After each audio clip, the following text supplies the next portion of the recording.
Assalamualaikum warahmatullahi wabarakatuh. Bertemu lagi dengan pelajaran bahasa Sunda ya anak-anak. Silahkan dibuka bukunya halaman 48.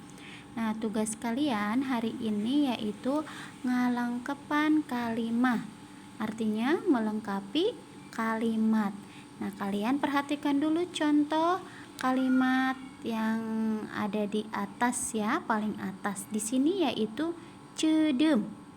Cedem sama dengan angkep. Nah, cedem dan angkep ini artinya sama, yaitu mendung, agak gelap ya. Nah, ini kata-kata yang di atas itu kalian pindahkan.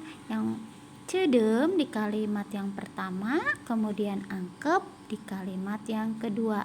Jadi dua kata ini tidak boleh sama ya. Jadi tidak boleh kalimat pertama cedem, kalimat kedua juga cedem juga. Nah, kebanyakan anak-anak masih belum paham dengan tugas ini. Padahal tugas ini sangat mudah. Kalian cukup memindahkan dua kata ini ke dalam kalimat ya. Karena ini memiliki arti yang sama, tapi hanya memindahkan saja. Dibedakan kata-katanya ya. Poe cedem sigarek hujan, poe angkep sigarek hujan. Jadi hari mendung seperti akan hujan. Nah, arti yang kalimat kedua pun sama, hari mendung seperti akan hujan.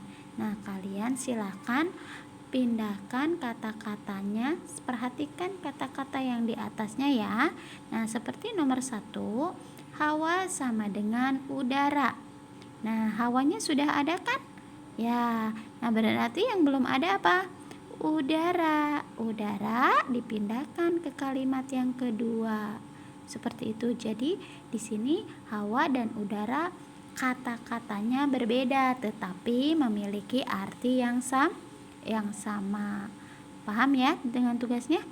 Paham. Nah, silahkan kalian kerjakan dari nomor 1 sampai nomor 5 saja. Nah, nomor 5-nya ada di halaman 50.